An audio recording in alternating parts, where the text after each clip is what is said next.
Beograd je imao 804. 2/3 muslimana. Preko 300 džamija, po nekima 270, 330, nebitno. Ostala je jedna. I to je raseljeno, pometeno, poklano. Uzmite srpske autore, ne moraju biti bošnjački. 1800. godine na Balkanu bilo, pazite sad ovo, 55% muslimana. Danas, ne vjerujem da ima 5%, kad saberete Bugarsku, Grčku, Srbiju, Bosnu i Hercegovinu. Znači to je bio projekat, to je bio plan. Ti muslimani su nestali u tišini. Gore nego Haman ko Indijanci.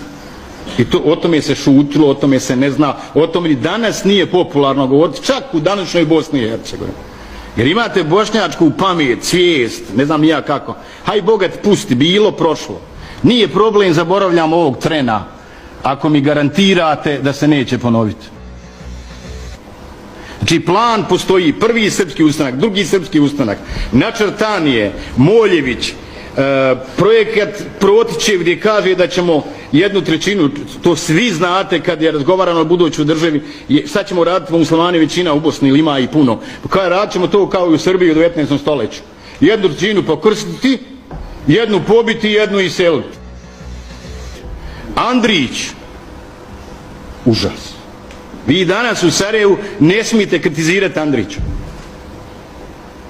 Busložić napisao, ne znam, rečenicu koja bi se mogla eventualno tumačiti.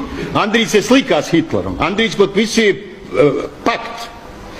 543 ili 5 srpskih intelektualaca 14. augusta 1941. pišu u podršku Hitleru. Poslije rata njih 18 su visoki profesori, 3 SPC-ovaca, episkopa crkve pravoslavne, funkcioneri i tako dalje. Pa vi znate da je 44. četnice obrijali. Evo podaci. Čini mi se ovako. 22.000 partizana 41. u Srbiji. 42. imam te podatke. To je Filip Cohen objavio, američki istoričar. Naravno iza rata, prije to nije se smjelo pisati. 42. 8.000, 43. 22.000 i 44. u Srbiji 204.000 partizana. Šta to znači? To znači da su se obrijali, zadržali četničku svijest i zauzeli poziciju. I nastavili posao koji su radili u Kraljevini. Mi smo mogli formirati Marsovsku stranku 90. mi bi bili poklan.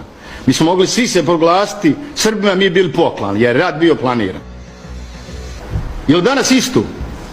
Pa samo je stalo. Znači u svim tim projektima Bosna je srpska.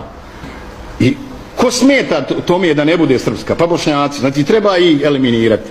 Znači prvo su nas opljačkali, pa su nas pobili tada, pa sad.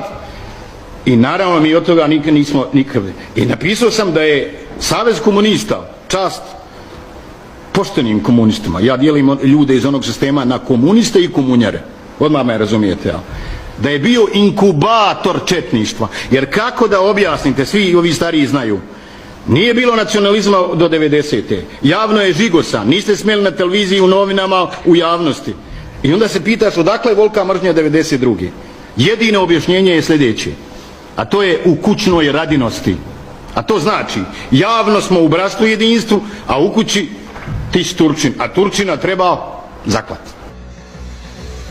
I to traje i danas. I naravno kad ovako govoriš i u kafani, ti si kao nacionalist. Naša nacionalna svijest je i dalje 0.